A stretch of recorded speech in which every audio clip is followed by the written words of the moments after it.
González es CFA y actualmente se desempeña como VP y codirector de inversiones en Franklin Templeton. Eh, Su ponencia se titula El Acuerdo de Mar a Lago. Adelante, Luis. Gracias. Muchas gracias, Luis. Muchas gracias al Instituto por la invitación. Y bueno, como decía Luis, vamos a hablar de un tema más de coyuntura. Es un tema que se está dando vueltas y que va a seguir dando vueltas, yo creo que por el resto del año, que es un poco hacia dónde van todas estas políticas de Trump y qué es lo que espera o qué es lo que se espera que haga y qué es lo que espera recibir a cambio de todo esto que está haciendo, ¿no? Eh, mm, lo llaman, bueno, el mar al lago acorde es un término que lo acuña digamos que el jefe de economistas de su equipo en un documento que se presentó en noviembre del año pasado y un poco haciendo referencia a el Plaza Accord en 1985, ¿no? En donde pues Estados Unidos lo que buscaba es que era juntar a las potencias económicas de aquel entonces, Japón, Alemania, Francia, Inglaterra, y buscar que las potencias revaluaran sus monedas en relación al dólar. Es decir, buscaban una depreciación en el Plaza Accord del 85, buscaban una depreciación importante del dólar. Un poco la idea del Mar al Lago Accord es similar, obviamente en los últimos 40 años pues el mundo ha cambiado bastante, ¿no? En aquel entonces el tipo de cambio flotante pues no era la regla, hoy sí lo es. Entonces no es como que hoy un Japón o un Europa pueda decir, ay, sí voy a devaluar mi moneda, digo, voy a apreciar mi moneda contra el dólar. ¿Por qué? Porque pues el movimiento de las divisas pues, ya es más, o está más acorde o va más en línea con los movimientos del mercado en lugar de lo que existía en los ochentas, que era pues, una intervención directa en el mercado cambiario para poner ciertos límites en el valor de las monedas, ¿no? Entonces, es una especie de rima histórica más que una copia de lo que se hizo en el 85. Sin embargo, bueno, te delinea un poquito hacia dónde va lo que está pensando el equipo económico de Trump. Entonces, ¿cuál es la idea de revisar este Mar al Lago Accord? Un poco es dar tres pasos atrás, ¿no? Dejar un poco el ruido diario de los tweets y de las mañaneras de Trump, ¿no? De las conferencias diarias de Trump. ¿Por qué? Porque el árbol no nos está dejando ver el bosque, ¿no? Es decir, tenemos enfrente todo este ruido, ¿no? Que no nos permite ver más allá de lo que estamos percibiendo pues, cada hora o cada día en temas de ruido político y ruido económico, ¿no? Entonces hay que alejarnos tres pasos. ¿Por qué tres pasos? Y ahorita te explico por qué tres y no cinco y no 10.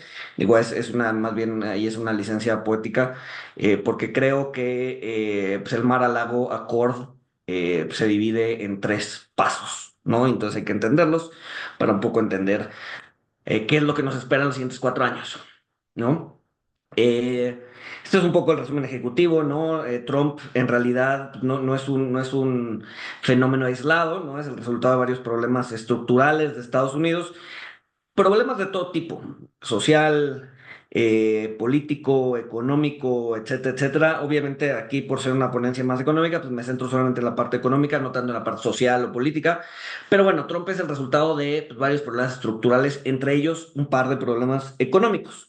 Después de entender el Mar al Lago Accord, vamos a ver que tiene una meta relativamente clara, aunque el camino podría ser un poco sinuoso, ¿no? Esto que vamos a delinear en algunos minutos, pues es en realidad una especie de plan maestro, pero como buen plan maestro, pues no necesariamente se va a seguir a rajatabla, ¿no? Vamos a tener, o seguramente vamos a ir viendo cómo modifican ese plan o ese camino o esa ruta a seguir conforme las cosas vayan avanzando y conforme vayan cambiando, ¿no? Cualquier plan tiene que buscar adaptarse a las nuevas circunstancias, a la nueva realidad, ¿no? Y la verdad es que hay muchas variables en juego. Entonces esas variables, algunas se van a mover en contra, otras se van a volver a mover a favor. Y ese plan maestro que delinea Miran, ¿no? Que es el jefe de economistas de Trump, de asesores economistas de Trump, pues vamos a ver qué podría ir cambiando conforme esas variables se van moviendo, ¿no?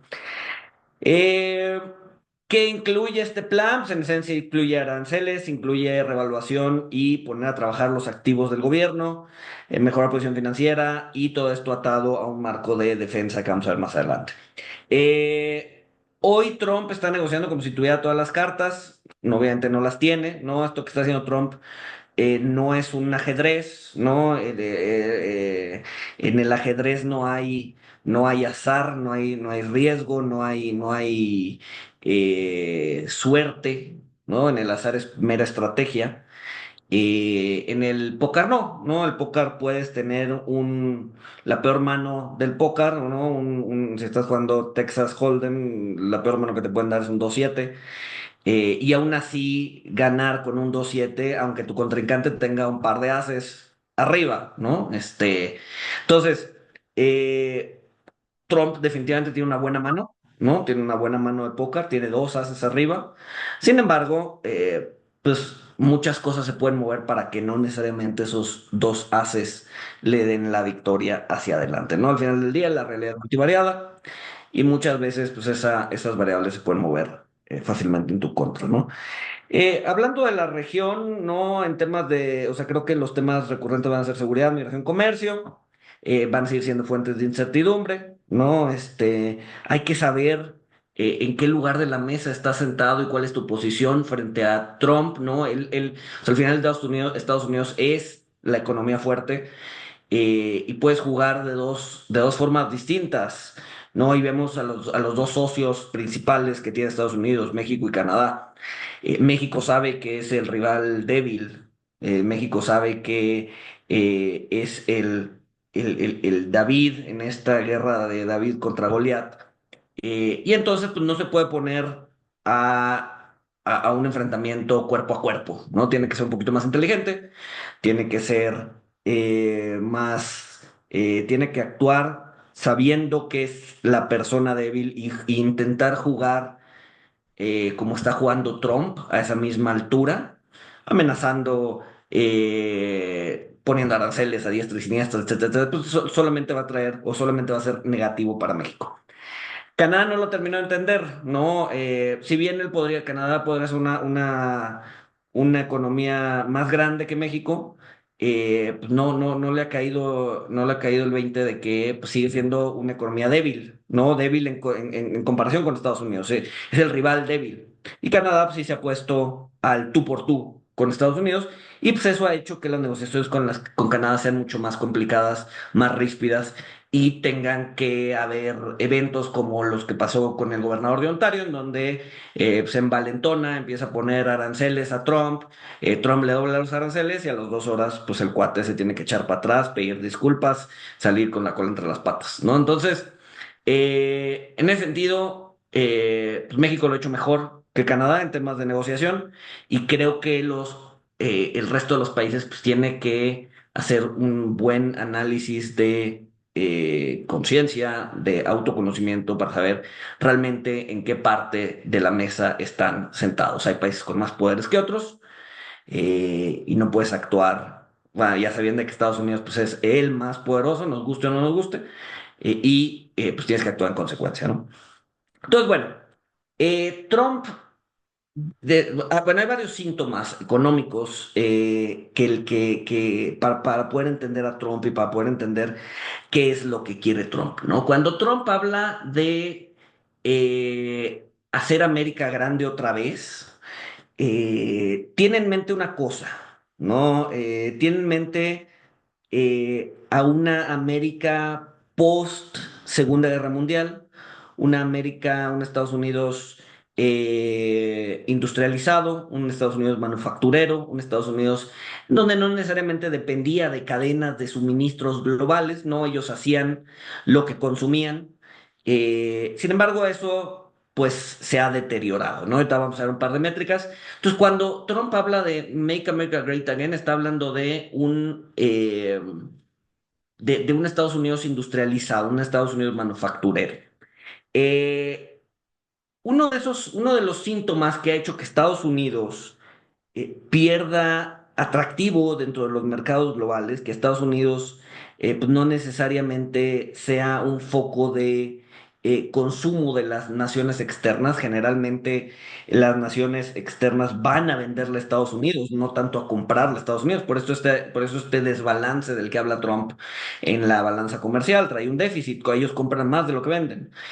Y una de las razones es que el tipo de cambio o el dólar se ha apreciado demasiado, ¿no? Un poquito, y aquí es donde está la rima histórica con el Plaza Accord del 85. Un poquito vemos cómo pues el dólar se ha vuelto más fuerte contra las otras monedas y por lo tanto ha perdido atractivo para el extranjero el ir a ponerse a Estados Unidos o el ir a comprarle a Estados Unidos. Ojo aquí, y aquí pongo dos índices, ¿no? Este que generalmente es el que escucha en las noticias cuando dicen el dólar se está apreciando o el dólar se está depreciando de manera general, es porque ven el DXY. Sin embargo, ese índice, para efectos de lo que estamos platicando, ese índice no es el correcto, ¿no? Ese índice, eh, me dicen que la PPT no se está presentando. Ah, sí, cierto, no Sí, he presentado. correcto. Sí, Sí, eh, sí, tal vez al sí, inicio cuando lo cambiamos se dejó de sí. presentar. Ahí Ok, está, perfecto. buenísimo. A ver, no se han perdido nada. Esta es la primera gráfica que veo. Sí, esta es la primera gráfica que veo, ¿no? Entonces, bueno, lo que les ponía aquí es eh, dos índices, ¿no? Generalmente el DXY, que es el que ven aquí, es el índice que generalmente utilizan, pero no es el correcto para hacer el análisis que estamos haciendo hoy, que es un análisis más bueno, que estamos haciendo hoy, que está haciendo Trump, que es un análisis más ligado a comercio, ¿no? Eh, ¿Por qué? Porque el DXY solamente toma en cuenta monedas desarrolladas, ¿no? Entonces, si voltean a ver cuál es la canasta que se compara con la que comparan el dólar, vamos a ver que es una canasta en donde el 60% es Europa, el euro, en donde 10% en Canadá, en donde otro tanto es Inglaterra, o sea, son países desarrollados, ¿no?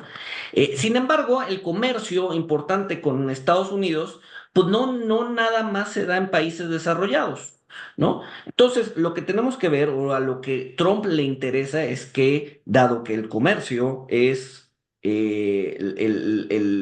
digamos que la parte toral de su argumento, pues tenemos que voltear a ver cómo se comportan las monedas de sus socios comerciales respecto al dólar, no tanto las monedas desarrolladas. Entonces, en realidad, el índice que tenemos que voltear a ver es este, es un índice ponderado por socio comercial. Este índice lo publica la Fed, lo pueden encontrar en Bloomberg, lo pueden encontrar en la página de estadísticas de la Fed, que es FRED, lo pueden encontrar ahí.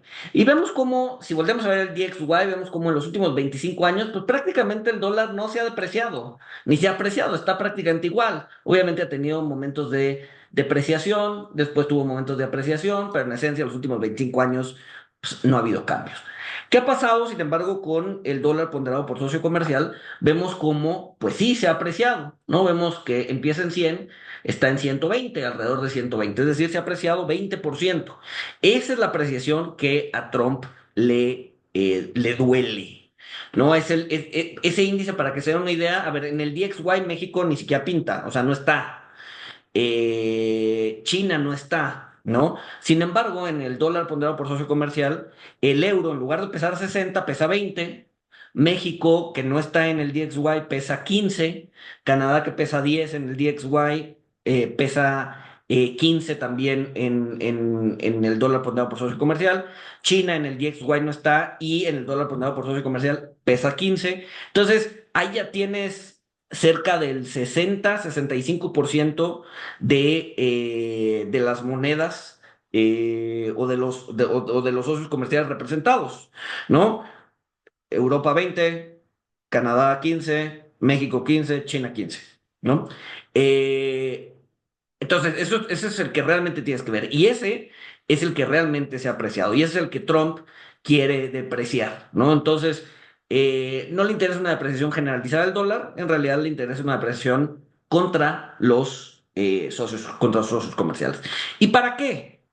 Para traer manufactura, ¿no? Vemos cómo lo que les decía en la guerra llegó hasta el 40%, en la posguerra estábamos alrededor del 30%, ¿no? Prácticamente estuvimos ahí 20 años, ¿no? Del 40 al 60, en donde el empleo de manufactura era alrededor del 30% del empleo total en Estados Unidos. Es decir, la manufactura era un empleador bien importante y era un sector bien importante en la economía norteamericana. Conforme Estados Unidos se fue encareciendo, el dólar se fue encareciendo, conforme Estados Unidos mudaba de ser un país industrial a un país de consumo, y conforme la globalización empezaba a ganar tracción, pues obviamente la manufactura fue saliendo de Estados Unidos hasta el punto en donde llegamos hoy, que es solamente el 8% de la manufactura, o del empleo, es empleo relacionado a la manufactura, ¿no? Y entonces tienes ciudades como Detroit, en donde pues en su momento fue una de las ciudades más ricas de Estados Unidos, ¿no? En los 50 o en los 60, ahorita es una de las ciudades más peligrosas y más pobres. ¿Por qué? Porque tienes que la manufactura pues, simplemente se fue a otro lado, ¿no? No solo a México, se fue a China, se fue a Vietnam, se fue a Sudamérica, incluso algunas se fueron a Europa. No, simplemente se salieron de Estados Unidos porque el dólar no estaba lo suficientemente, o más bien porque el dólar se había apreciado lo suficiente para que las cosas fueran más caras en Estados Unidos. ¿Qué implicaciones puede tener esto? Bueno, no tanto qué implicaciones, más bien, dado esta caída, y me estoy adelantando un poquito ya a las conclusiones, digo, todavía falta para llegar a las conclusiones, pero me estoy adelantando un poquito. Eh, el hecho de que se haya ido perdiendo manufactura o empleo de manufactura va a ser bien complicado que, que esto suba y suba de manera rápida. Vamos a ver, Trump podría depreciar el dólar y entonces decir, ok, ya venir a poner tus empresas aquí o tu industria manufacturera aquí es muy fácil, vengan, ¿no? Dado que esto que hemos visto aquí es un cambio estructural, no es un cambio de una década, o sea, es un cambio que ha llevado 3, 4 generaciones. eh, la población no necesariamente está educada para absorber este tipo de empleos, ¿no? Ejemplo, México. México es un país manufacturero, ¿no? Una parte de esta salida de manufactura de Estados Unidos pues, se fue a México. Y México pues, ha ido creciendo su sector manufacturero en los últimos 50 años. Para que se den una idea, México tiene el doble de ingenieros per cápita que Estados Unidos. Es decir, dada su población, tiene el doble de personas capaces de emplearse en la manufactura que Estados Unidos. Entonces, aun si el tipo de cambio se depreciara de manera importante, si el dólar se depreciara de manera importante, no necesariamente habría capacidad de absorción o de absorber otra vez una llegada masiva de industria manufacturera en Estados Unidos. ¿Por qué? Porque no necesariamente la población está preparada para recibirla, ¿no? Entonces, me estoy adelantando un poquito, pero bueno, estábamos viendo esta gráfica y quería como un poco llegar a esa conclusión. Otros síntomas es productividad laboral estancada, ¿no? Si viéramos esta gráfica, si la tuviéramos con un poco más de tiempo, no la conseguí, o sea, la he visto, pero no la conseguí, no la conseguí para esta presentación, podríamos ver que el brinco más importante de producción que ha tenido Estados Unidos en su historia es cuando la energía, la luz, literal, la luz, se volvió accesible a la industria, ¿no? Cuando muchos procesos pudieron realizarse a través de máquinas que se conectaban a la pared, ¿no? Y que se conectaban al sistema eléctrico, ¿no? Eso aumentó muchísimo la productividad en Estados Unidos Y después viene, obviamente, Internet, aumenta algo de la productividad, Cloud Service aumenta algo de la productividad, después se estanca bastante la productividad en Estados Unidos y ahorita empieza otra vez a repuntar con el tema de Big Data y inteligencia artificial. Sin embargo, pues lleva prácticamente o llevaba prácticamente cerca de 20 años sin aumentar la productividad y eso había hecho que el crecimiento se mantuviera relativamente estancado, ¿no? Acuérdense que aumentar la productividad es una especie de free lunch en donde puedes aumentar el crecimiento sin tener presiones inflacionarias, ¿no? Entonces, una forma de aumentar la producción, una forma de aumentar el crecimiento es sin presiones, es aumentando la productividad, ¿no? Entonces, digamos que ahorita empieza a repuntar esto, sin embargo, seguramente vamos a ver que discursos como el CHIPS Act y otras cosas pues van a empezar a agarrar relevancia conforme la inteligencia artificial y Big Data empiezan a tomar más relevancia en la parte de productividad. Y por último, el último síntoma es cómo ha funcionado o cómo ha sido el servicio de la deuda. Eh, Hay un historiador británico, ¿no? Que se llama Neil Ferguson, que hace un par de semanas sacó un artículo en Inglaterra, no me acuerdo en qué revista o en qué periódico la sacó, en donde decía que todas las potencias mundiales, y daba ejemplos históricos, han tenido un punto de debacle muy claro a lo largo de su historia. Ese punto de debacle es cuando se sobreendeudan, ¿no? Cuando el servicio de la deuda empieza a sobrepasar el gasto de defensa, por ejemplo, es un foco amarillo, sino es que rojo, para decir aguas.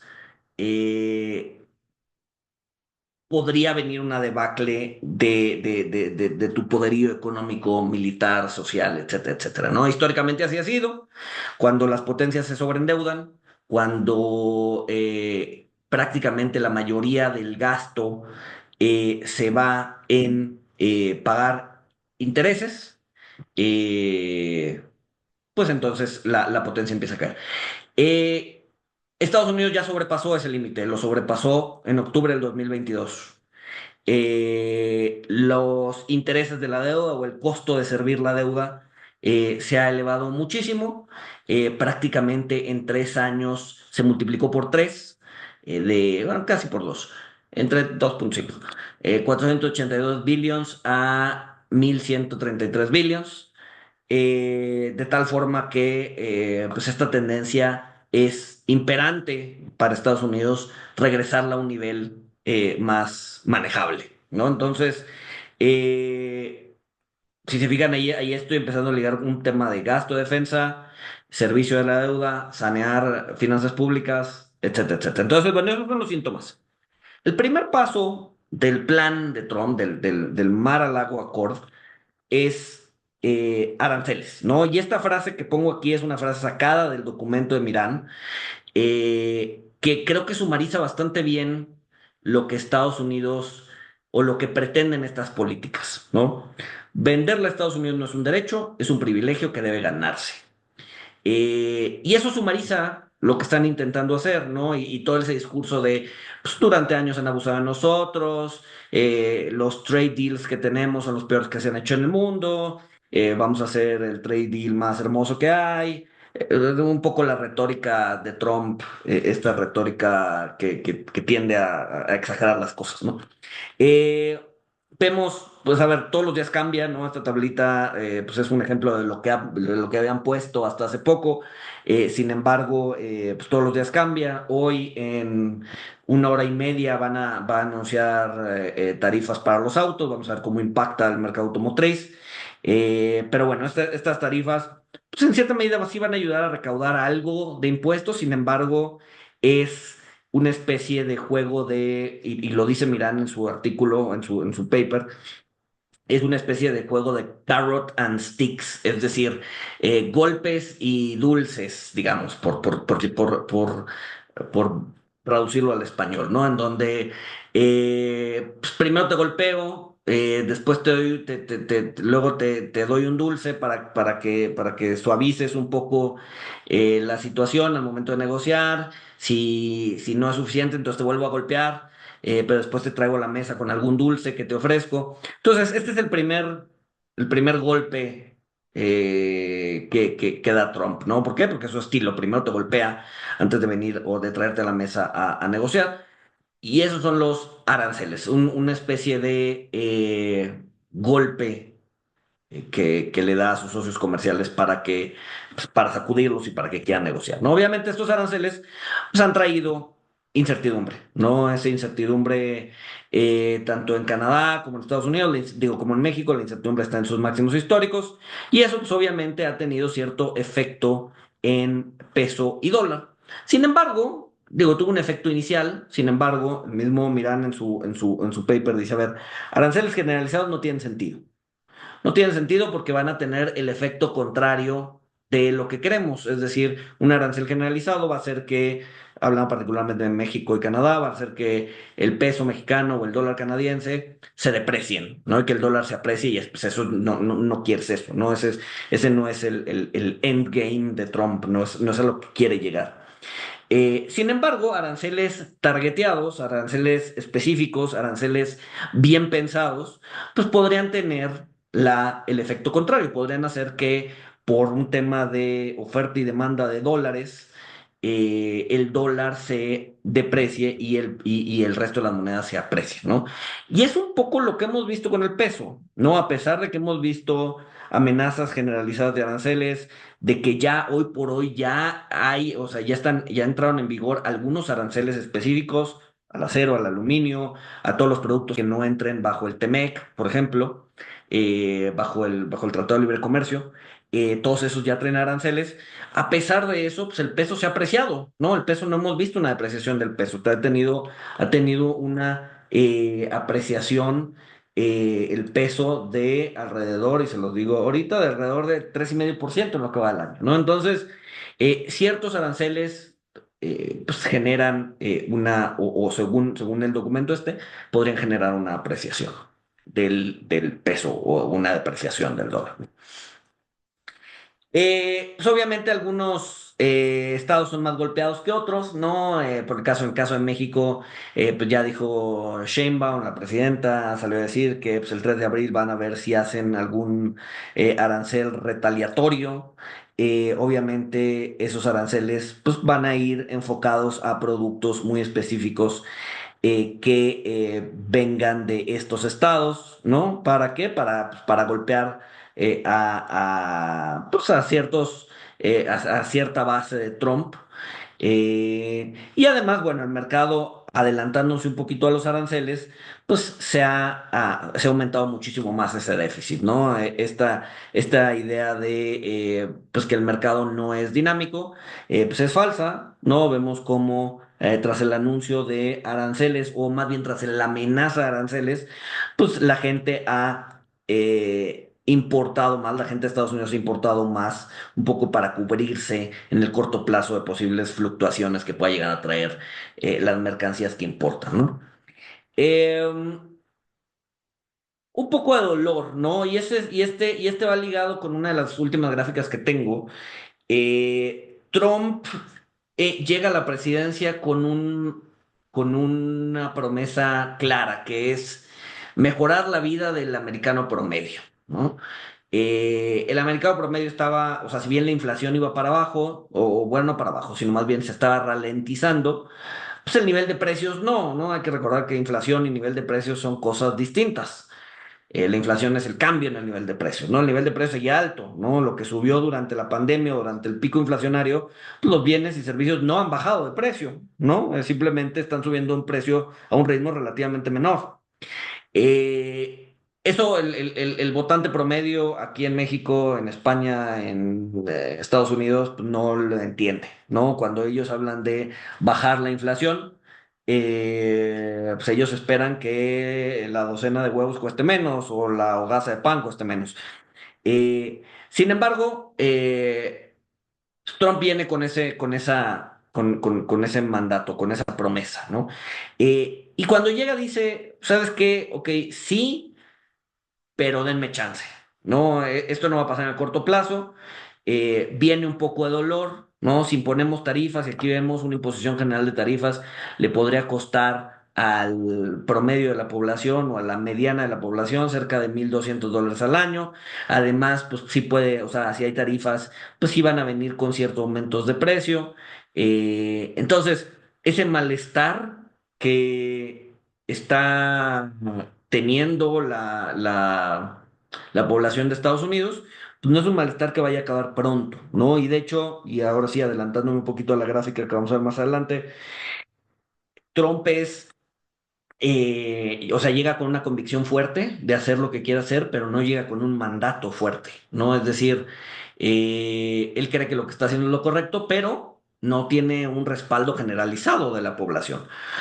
Un poco hablando, por ejemplo, para ejemplificar esto, ¿no? El ataque a Pearl Harbor en el 42.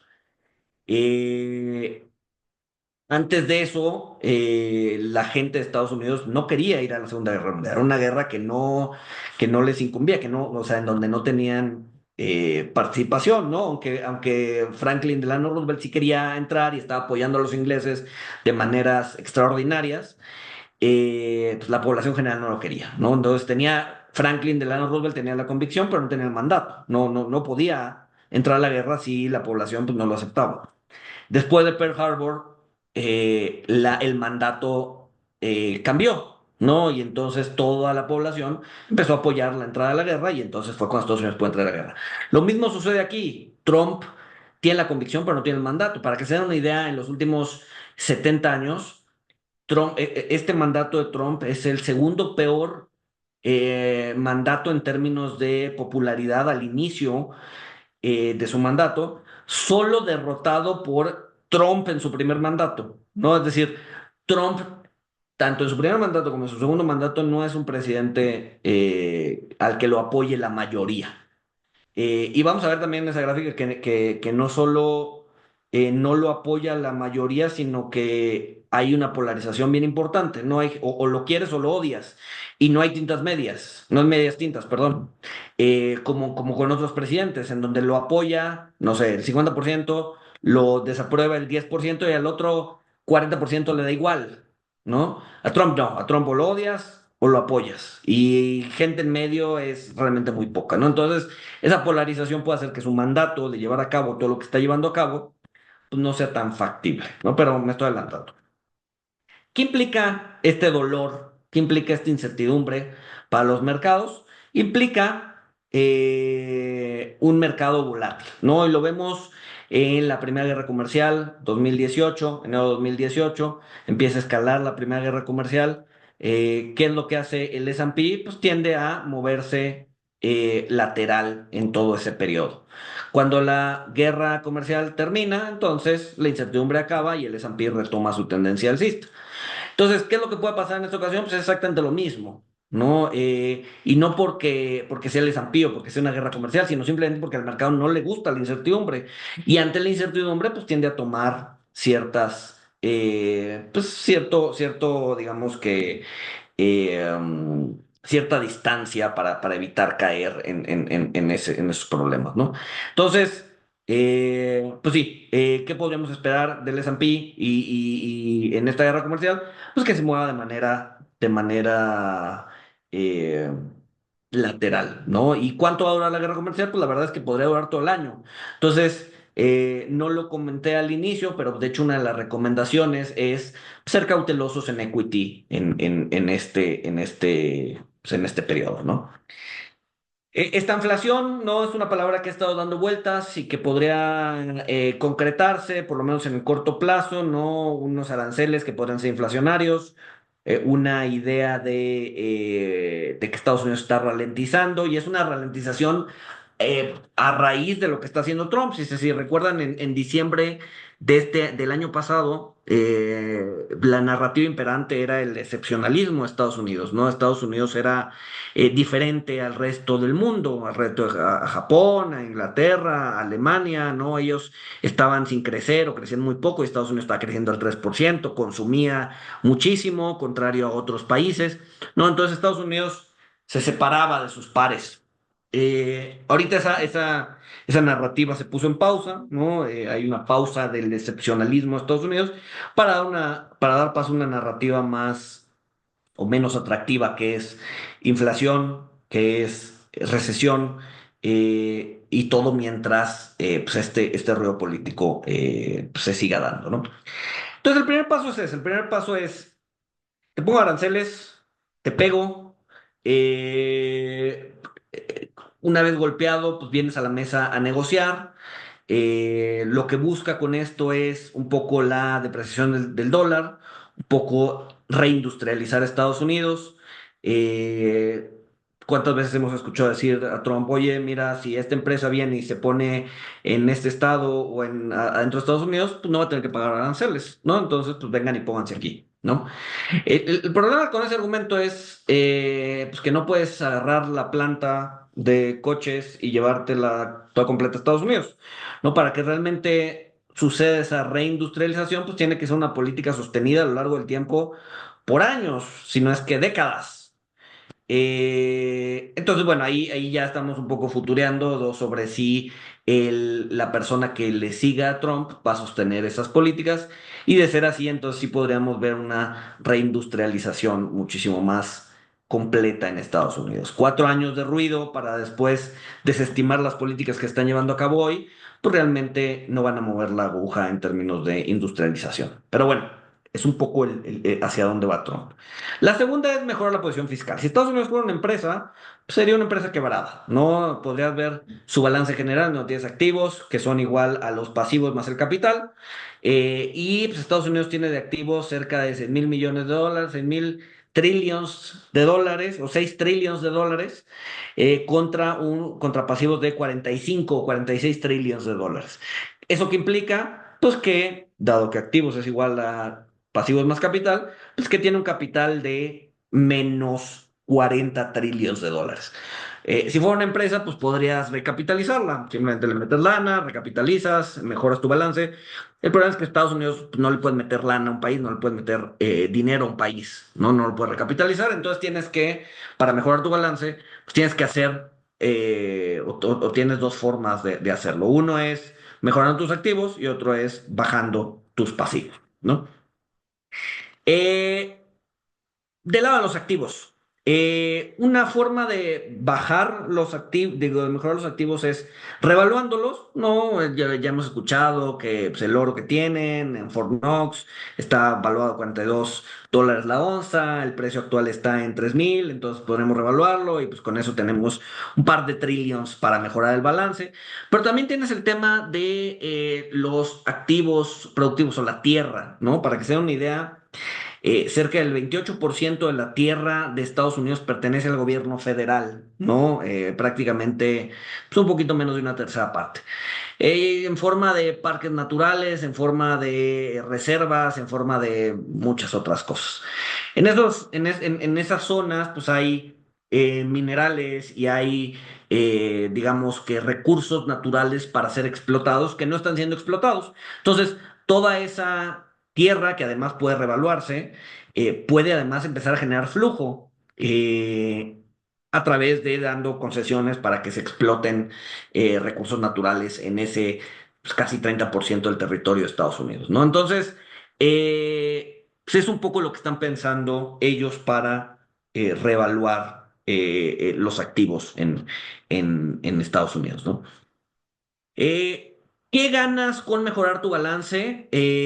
Ganas que la tasa baje, ¿no? Y ahí el secretario del Tesoro lo ha entendido muy bien, contrario a Trump, que ahorita ya se ha dejado convencer un poco por el secretario del Tesoro, en donde Trump decía e insistía, la Fed tiene que bajar tasas, la Fed tiene que bajar tasas, la Fed tiene que bajar tasas. La verdad es que la tasa de la Fed para temas de endeudamiento, tanto del gobierno como de las empresas, o sea, obviamente es importante porque te da el ancla de hacia dónde, de dónde deben estar las tasas, pero la que realmente importa es la tasa de 10 años. o la tasa de 5 años, ¿no? Esa es la tasa que realmente importa. Entonces, por eso también hemos dejado de escuchar a Trump decir, la Fed tiene que bajar tasas, la Fed tiene que bajar tasas, porque la tasa que realmente importa y la tasa que realmente quieren bajar es la de 10 años, ¿no? Y además lo han logrado. Ahorita un poco con este open mouth policy diciendo, queremos la tasa de 10 años más abajo, y pues, por el simple hecho de que lo digan y de que lo estén recordando constantemente, pues la tasa ha bajado. Sin embargo, pues una forma de mantenerla baja y una forma de que siga bajando, pues es mejorando pues, las finanzas públicas, ¿no? ¿Por qué esa es la tasa que importa? Porque nadie se financia un día, ¿no? La tasa de la Fed es a un día. En realidad las empresas y los gobiernos se financian a más tiempo, a 5 o 10 años. Entonces la tasa podría estar en 4, 5, en 4, en 3, en 2%, pero si la tasa de 10 años está en 8, pues, ¿qué más da que la tasa de un día esté en 2? ¿No? Al final del día la tasa que importa es la de 10 años. Y los mercados y los gobiernos se están refinanciando y financiando pues, a tasas más altas, ¿no? Entonces, justamente lo que quieres bajar es la tasa de 10 años. ¿Cómo haces eso? ¿No? A ver, bueno, más bien, ¿por qué quieres hacer eso? Uno, porque recuerden esta gráfica de acá. ¿Dónde estoy? Recuerda esta gráfica de acá. O sea, quieres bajar la tasa para que el refinanciamiento de este dinero, pues, te empiece a costar menos, ¿no? Es decir, la mayoría de la deuda que está vigente de Estados Unidos se renegoció a tasas bastante más altas que antes. Estados Unidos no es un país, por ejemplo, o mi experiencia es con México, pero para que sea una idea, el plazo promedio de la deuda mexicana es alrededor de 8 años. ¿No? Si agarras toda la deuda mexicana y sacas el promedio de vencimiento, el T-bill o el Treasury mexicano en promedio vence a los 8 años. En el caso de Estados Unidos es 4, ¿no? Es decir, Estados Unidos o el perfil de deuda de México es a mucho más largo plazo que en Estados Unidos. Como en el caso de Estados Unidos es 4, ¿no? Se interesan más en refinanciarse en plazos más cortos. Pues obviamente toda esta subida de tasas que vimos a raíz del periodo inflacionario, pues ya le está pegando a ese servicio de la deuda. Entonces, si quieren bajar esto, lo pueden bajar de manera muy rápida, bajando el nivel de tasas, ¿no? Eh, Bajar el endeudamiento. Vemos que ha crecido muchísimo. El endeudamiento hoy por hoy está cerca de 36 trillones de dólares, lo cual ha subido bastante pues, desde prácticamente la gran crisis financiera. ¿No? La gran crisis financiera estaba en alrededor de 10 trillones, hoy está en 36. Eh, ¿Cómo bajas el nivel de endeudamiento? Y eso es, a ver, uno es bajando la tasa, que ya lo vimos, pero otro es atándolo a temas de defensa, por lo menos eso es como están pensando ellos. Eh, Europa históricamente ha dejado la defensa de su territorio a Estados Unidos. Vemos aquí cómo desde el final de la Segunda Guerra Mundial pues, ha ido bajando eh, su porcentaje de defensa como deuda sobre PIB. Estados Unidos también, pero sigue siendo alto. ¿No? Vemos cómo pues, prácticamente en el 93 dejaron de cumplir el acuerdo que tenían con la OTAN, ¿no? El acuerdo que tenían con la OTAN es al menos tienes que gastar 2% de tu PIB en defensa. Ese acuerdo ya lo rompieron. Y entonces Estados Unidos está diciendo, a ver, pues yo estoy gastando más en defensa por ustedes, lo estoy defendiendo. Entonces o sea, si quieren que lo siga defendiendo, entonces tienen que hacer una serie de cosas para resarcir ese daño que han hecho los últimos 30 años, que no han cumplido con la OTAN, y hacia adelante. ¿No? Entonces tienen de dos, o lo cumplen o me salgo de la OTAN y se rascan con sus propias uñas, ¿no? Yo ya no los voy a defender. Y además, y a ver, y apunten esta fecha en el calendario porque va a ser bien importante, 24 de junio es la fecha anual de la OTAN. Probablemente todo esto que le estoy diciendo salga a relucir en esa fecha. Eh, y además, no solo tienes que empezar a pagar por la defensa que te voy a dar, también tienes que aumentar o incrementar tu nivel de gasto para defensa. Ya no quiero que sea 2%, ya quiero que sea 5%. Entonces Europa, como le digo, tiene dos opciones. La primera es decir, bueno, gracias Estados Unidos, pero no gracias, que es un poco el camino que están queriendo tomar.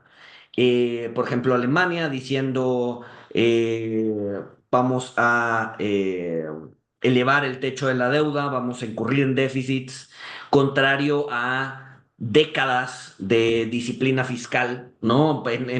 A pesar de que han pasado 100 años, en Alemania sigue habiendo una cicatriz bien fuerte o una herida todavía incluso abierta, recuerdos de la hiperinflación de la República de Weimar en 1920 y tantos, 21, 22, sigue siendo para ellos un shock bien importante, a pesar de que las generaciones que los vivieron probablemente ya están muertas. En el ideario cultural, social del alemán, la deuda no es buena, ¿no? La deuda trae problemas, ¿no? Y es por eso que cuando avisan de este posible pues, presupuesto para la defensa, ven cómo en un solo día las tasas suben de manera brutal, ¿no? Alrededor de 30 basis points, cosa que no se había visto desde la caída del muro de Berlín, ¿no? Vemos realmente un mercado nervioso de que Alemania se está empezando a endeudar.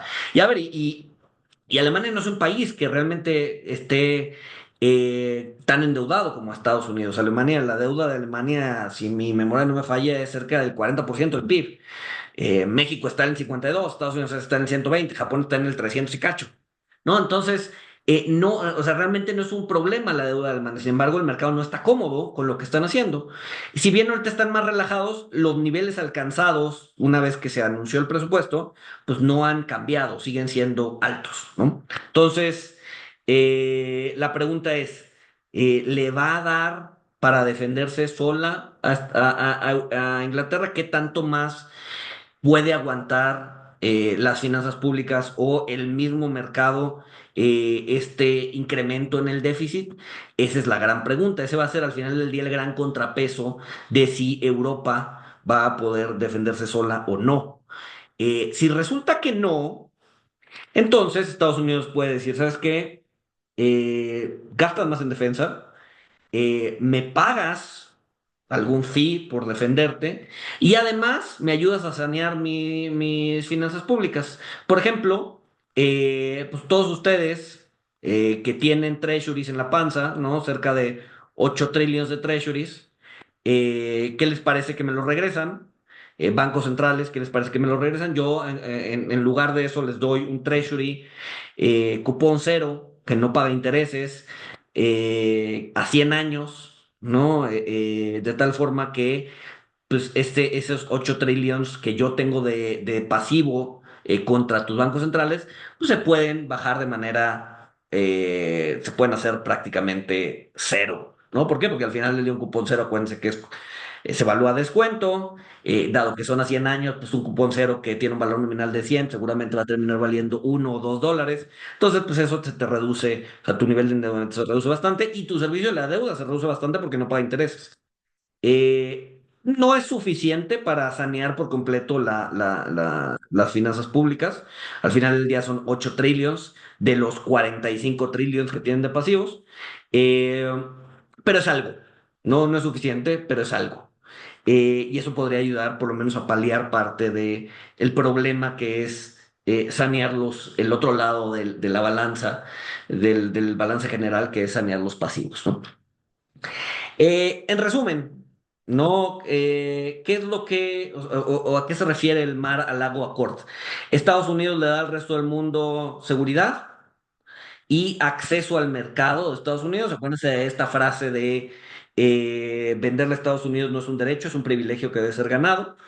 ¿Y qué recibe Estados Unidos del resto del mundo? Pues un dólar más débil, un incremento en el sector manufacturero, una reindustrialización de Estados Unidos y esta idea de poder sanear un poco las finanzas públicas a través de intercambiar bonos de corto plazo por bonos de muy largo plazo, que son los a 100 años, los Century Bonds.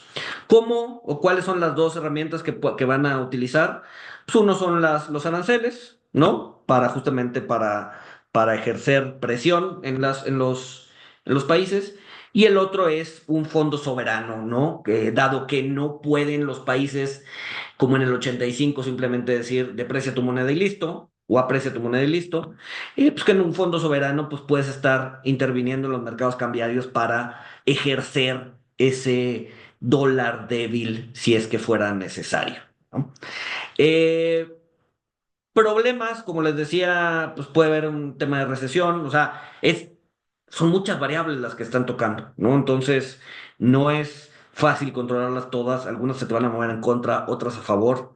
Un tema de una recesión, descontento popular es una de ellas, el problema de su aprobación, que es lo que les decía aquí, la gráfica que les decía que les iba a enseñar, ¿no? Pues prácticamente Donald Trump 2025 es el segundo peor presidente después de Donald Trump en su primer mandato. Y vean, hay una polaridad impresionante, ¿no? Aquí prácticamente el 90% o lo odia o lo ama, el otro 10% le da igual, pero veías ejemplos como Obama, en donde 68% lo querían, 12% lo odiaban, y tenías todavía un 20% que no le importaba, o a Nixon, 60% lo quería, 5% lo odiaba, y el otro 35% le daba igual, ¿no? No había esa polarización. Aquí la polarización es clara, o lo odias o lo amas, punto. Y eso podría hacer pues que ganar el mandato popular sea difícil, ¿no? Riesgos, pues obviamente una recesión, inflaciones causadas, bueno, que la inflación pueda hacer que la Fed revierta su política de recorte de tasas, ciertas burbujas o conflictos geopolíticos, ¿no? Entonces, pues eso podrían servir como contrapeso para poder llevar a cabo este acuerdo de Mar a Lago hacia adelante, ¿no? Y termino con un comercial, ¿no? Tengo un podcast en YouTube que se llama Contrapunto, en donde pues, todas las semanas hago este tipo de análisis, no solo Trump, sino equity, renta fija, etcétera, etcétera. Son 3 capítulos a la semana, uno de coyuntura, uno de explicación general de conceptos financieros y un libro al final de la semana donde les recomiendo algún libro para seguir aprendiendo cosas de finanzas. Si quieren, si les gusta, pues ahí les dejo el QR para que se suscriban y no se pierdan nada. Y con eso termino, 5 minutos para preguntas. Gracias. Perfecto, Luis. Muchísimas gracias. Si quieres, damos apertura a la sesión de preguntas y respuestas. Digo, por ahorita no tenemos ninguna todavía, más que Daniel Torres, que hizo un comentario en su momento que dijo, se acabó el Donald Pump, refiriéndose un poco como a este incremento que hubo en las bolsas al inicio de la entrada de Donald Trump, Claro. ¿no? Eh, pero bueno, muy interesante. La verdad que yo personalmente no tenía conocimiento al respecto de este término de mar a lago. Eh, y sin duda, bastante interesante la perspectiva que ha tenido Donald Trump respecto a cómo manejar la economía. Nos pregunta Miguel, ¿la tendencia incierta será por los 4 años de mandato? No, a ver, yo creo que vamos a tener un 2025 incierto. No puedes tener abierto todos los frentes todo el tiempo, ¿no? Entonces yo creo que no, yo creo que todo este año va a ser de negociación. Probablemente el siguiente año veamos algunos acuerdos. Eventualmente tiene que cantar victoria. Entonces, y de preferencia tiene que cantar victoria antes de las elecciones, antes de las de elecciones intermedias. Entonces, probablemente en 2026 veamos un Trump más relajado, un Trump en donde ya canta victoria, es victorioso, no tiene el mejor acuerdo de trade del mundo, etcétera, etcétera. Y entonces vamos a poder ver pues ya cierto o mercados un poquito más relajados. 2025 va a ser sinuoso, va a ser eh, pues es un camino de terracería más que una autopista. Vamos a tener que vivir con esa incertidumbre. Yo creo que 2026 vamos a ver más tranquilidad, ¿no? Ok. Perfecto. Jorge Fernández pregunta, ¿qué opinas respecto a los chats filtrados a The Atlantic? Narrativa a propósito, ganas de conflicto bélico, con motivos económicos, tu visión. Yo creo que simplemente, a ver, el gabinete de Trump es un gabinete inexperto, no son políticos, son conductores de televisión, algunos de ellos, ¿no? Entonces, realmente no, yo creo que fue un desatino, fue una mala organización. Yo creo que no es gente que tenga la experiencia política para estarse fijando en ese tipo de cosas y por lo tanto cumplir, o sea, tiene errores, ¿no? Entonces, yo no iría por el lado conspirativo del tema. Yo diría que más bien, ¿Tú crees que si fue algo que pasó de manera casual?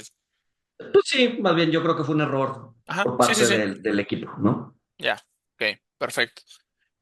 Daniel Torres pregunta, ¿qué opinas sobre el recorte de gasto innecesario de gobierno que Doge está llevando a cabo? ¿Es buena a largo plazo para la economía de Estados Unidos? ¿Será un modelo que México y otras naciones deberían implementar?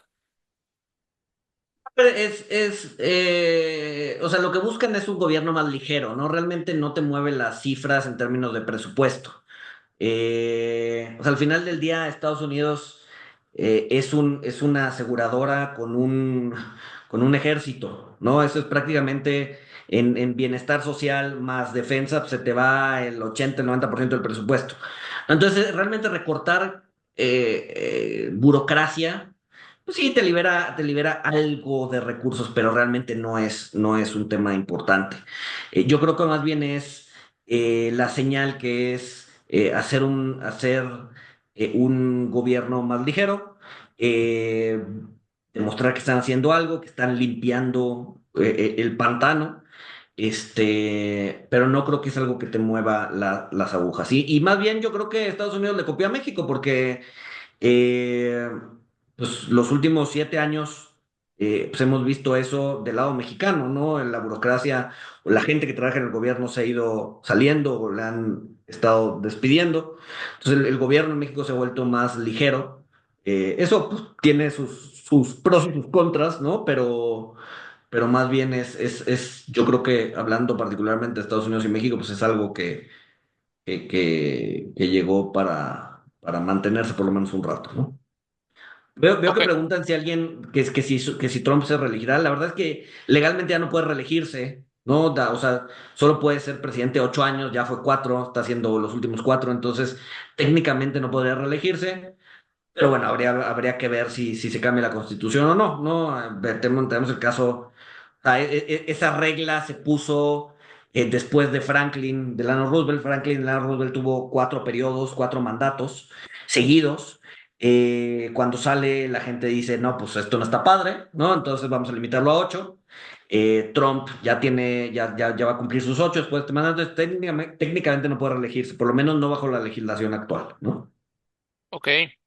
Daniel Torres, no, perdón, Eric Zavala pregunta, en caso de lograr el objetivo de depreciar el dólar, ¿se podría saber por cuánto tiempo debe ser débil antes de regresar a ser fuerte? No, a ver, en el caso por ejemplo, en el caso del Plaza Accord, pues fueron 2 o 3 años de debilidad del dólar para después regresar otra vez a su nivel actual, ¿no? Al final del día, o sea, la exportación más importante que tiene Estados Unidos son Treasury Bills. Y si quiere permanecer siendo la moneda, digamos que de respaldo importante, no puede mantener una política de debilidad del dólar de manera sostenida, ¿no? O sea, si quiere mantener o sea, si quiere seguir siendo la moneda importante en el mundo, pues tiene que estar supliendo de dólares al mundo. Y eso implica pues, un dólar, pues no necesariamente como Donald Trump lo quiere, ¿no? Entonces, no creo que sea algo sostenido, pero hablarte de 1, 2, 3, 4 años, pues, creo que sería pues, una adivinanza más que otra cosa. Adriana nos pregunta si realmente puede funcionar su plan para Estados Unidos. A ver, como está delineado, creo que es difícil. Eh, Creo que es difícil, creo que es un plan muy, o sea, sí es muy positivo, no muy positivo, más bien muy optimista. Yo creo que vamos a terminar viendo un híbrido de lo que les acabo de presentar, ¿no? ¿Por qué? Porque pues, las cosas cambian. Eh, entonces, no descartaría que terminemos con algo entre lo que ya teníamos y este plan maestro, pero la implementación de todo lo que dijimos ahorita, pues lo veo complicado, ¿no?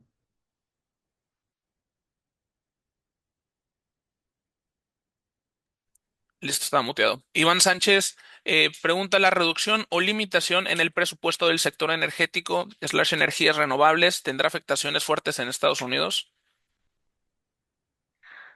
Yo creo que, a ver, va a haber cambios, ¿no? Esta idea de empujar la tecnología limpia, pues probablemente se ralentice. Seguramente van a empezar a abrir muchísimo más opciones para iniciativas privadas. Pues, o sea, el gobierno no es que no quiera la energía o no es que no quiera meterle lana al sector energético, sino simplemente pues igual y abriendo la puerta a la iniciativa privada, pues va a poder llenar esos huecos que el gobierno está dejando de atender, ¿no? Entonces, pues eso. Ok, Saúl Landa pregunta: cuando se habla de una recesión, ¿se espera un porcentaje considerando de pérdida? ¿Se espera un porcentaje considerado de pérdida para la recesión? Lo que es una recesión medio autoinfligida no debería ser. Digo, ya hay algunos cálculos, por ejemplo, para el caso de México, si tenemos algunas tarifas, pues estamos hablando de un crecimiento de 0%, ¿no? O sea, realmente no es una recesión como tal, un ralentizamiento. Si, o sea, si se dan todas las tarifas, entonces estamos hablando de una recesión de -1,5. O sea, entonces no es profunda, o sea, no es una recesión como la del COVID, que la economía cayó en un trimestre 20%, ¿no? Que después rebotó otra vez, ¿no? Pero que cayó de manera fuerte, o una recesión como la del 2008 que fue profunda y fue larga también. Entonces, no estamos viendo eso, pero sí por lo menos una desaceleración, ¿no? O sea, la narrativa ahorita es desaceleración con probabilidades de recesión, lo que te implica que la recesión no necesariamente va a ser profunda, ¿no? Ok, y como última pregunta, Arturo Villegas nos dice: la idea de búsqueda de depreciación del dólar contra el peso causa nerviosismo. Como exportador, y si uno está dolarizado desde el 2022, ¿es recomendable seguir acumulando o mejor ir saliendo del dólar en estos niveles de 2021?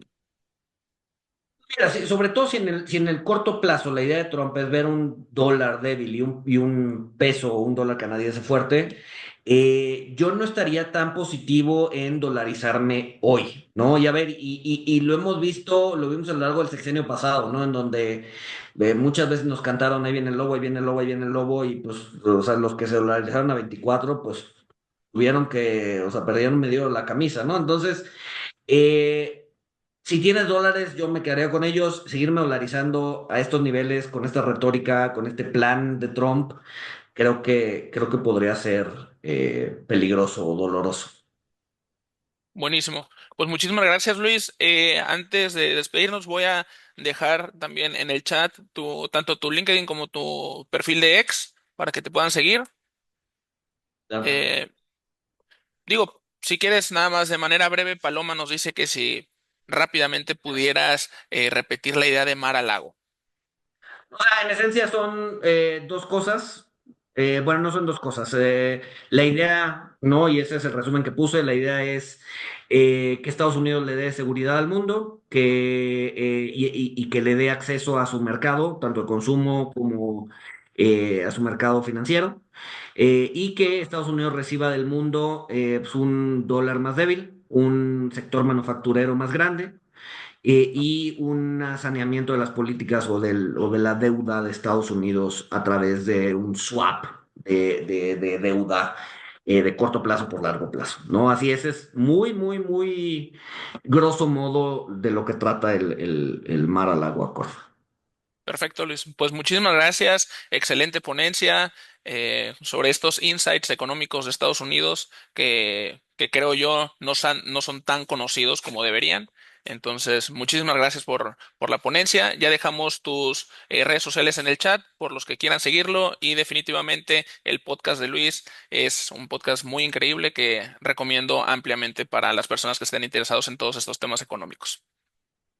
Tocayo, mil gracias, gracias al instituto por la invitación y pues, cualquier cosa ahí en las redes tiendo a contestar relativamente rápido, entonces pues, lo que necesiten ahí estamos. Muchas gracias, Luis. Que tengas excelente día y nos estamos viendo. Igual, hasta luego.